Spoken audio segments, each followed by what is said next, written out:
ഞാൻ ഒരു ദിവസം രാവിലെ വായ്നോട്ടം കഴിഞ്ഞ് വൈകിട്ട് വീട്ടിൽ തിരിച്ചു വന്നപ്പോ ഇവിടെ കാണാനില്ല. ഞാൻ പോയി ഇവിടെ വീട്ടില്, കാരണം പെണ്ണുങ്ങൾ പിണങ്ങി ചെന്ന ഓടി അച്ഛനമ്മമാരുടെ അടുത്തോട്ടാണ് ചെല്ലുന്നേ. അവിടെ ചെന്നപ്പോ അവിടെ ചെന്നിട്ടില്ല.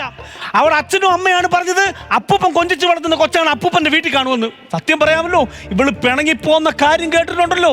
നിന്റെ അച്ഛൻ എന്തോ ഒരു കരച്ചിലായിരുന്നു അറിയാൻ വേണ്ടി. എന്റെ അച്ഛൻ ഇച്ചിരി ലോല ഹൃദയം, എന്റെ കൂട്ടൊന്നും അല്ല.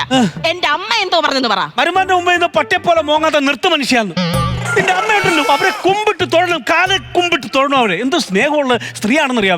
അവര് പറഞ്ഞു മോനെ ഒന്നും വിഷമിക്കണ്ട, അവള് തിരിച്ചു വരും, മോൻ ആഹാരം കഴിച്ചിട്ട് പോയാൽ മതിയെന്നും. ഞാൻ പറഞ്ഞു വേണ്ടാന്ന്. അല്ല, കൈ കഴുകാൻ വെള്ളം തരാൻ. എന്നിട്ട് ആ അമ്മ ഉണ്ടാക്കി തന്ന നല്ല പുത്തരിച്ചോറും നല്ല കിടക്കാച്ചി എരിവുള്ള ബീഫും കഴിച്ച് ഞാൻ കണ്ണു നിറഞ്ഞു പോയി. സാധാരണ ഞങ്ങൾ കഴിക്കുമ്പോ വയറാ നിറയാറ്. സന്തോഷം കൊണ്ടത് കണ്ണും വയറും നിറഞ്ഞു. എന്നിട്ട് ആ മുറ്റത്തിരുന്ന് 2 ഏമ്പക്കം വിട്ടിട്ടാ ഞാൻ വീട്ടിൽ പോകുന്നത്. എന്റെ വീട്ടിൽ വലിഞ്ഞു കയറി തിന്നിട്ട് മിറ്റത്ത് നിന്ന് ഏമ്പക്കം വിടാൻ നിങ്ങൾക്ക് നാണമില്ലയോ മനുഷ്യ? ആഹാരം കഴിച്ചിട്ട് ഏമ്പക്കം വിടാതെ ഞാൻ റോക്കറ്റ് വിടാൻ പറ്റൂല.